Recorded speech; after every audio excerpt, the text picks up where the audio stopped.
Pourquoi? Pourquoi est-ce que ça m'arrive à moi? C'est vraiment pas juste, n'est-ce pas? Dans les bons jours, sois heureux. Dans les mauvais jours, réfléchis. Dieu a fait les uns autant que les autres, de sorte que l'être humain ne peut découvrir ce qui va lui arriver.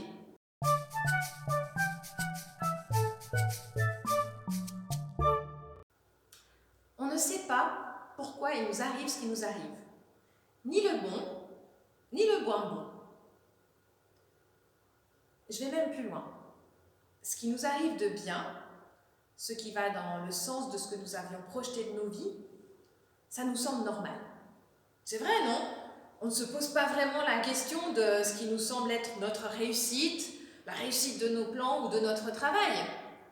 Mais pourquoi le mal? Pourquoi l'injustice? Alors ça, vraiment, c'est la grande question. Pourquoi nous ne trouvons pas le sens de ce qui nous arrive, de ce qui nous fait souffrir? Ne pas savoir pourquoi? L'incompréhension, c'est peut-être ça qui fait encore plus souffrir que la chose en elle-même qui nous arrive. C'est certain, on a beau avoir presque 100 ans, si on perd son fils, on ne pense pas d'abord à la vie de cet enfant, ou de cet homme plutôt, et encore moins de ce qu'a été notre vie. Non.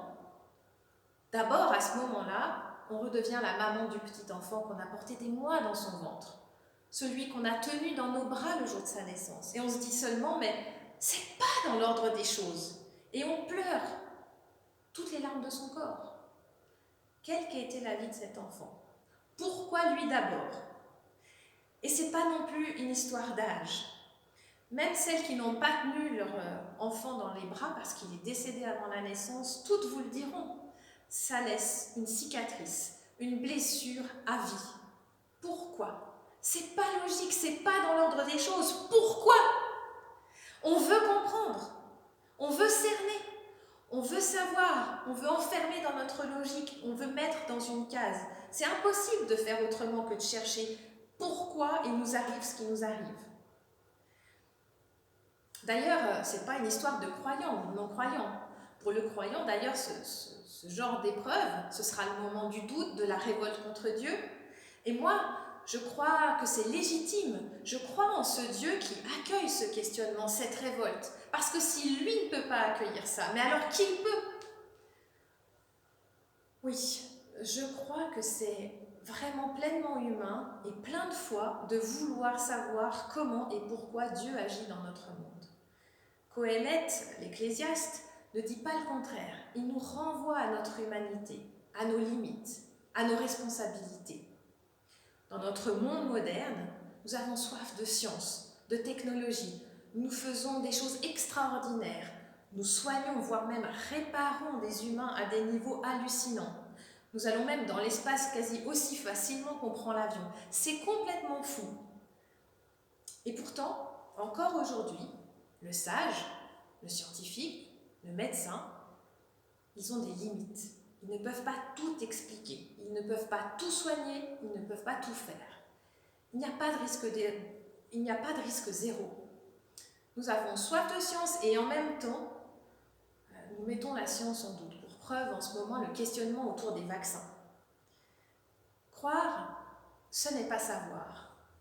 Mais ce n'est pas non plus se méfier de la science et des connaissances, parce que cela fait du bien de chercher des réponses, de remettre en cause nos certitudes. Et Qoélette nous invite à accueillir le bon dans nos vies, à en profiter, à le vivre malgré l'existence du mal et de la souffrance. Cette découverte, moi, ça me libère, parce que ça veut dire que Dieu laisse la place à mes limites.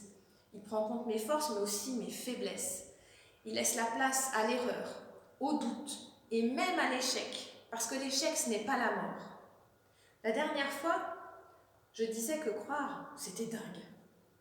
Mais croire, faire confiance, finalement.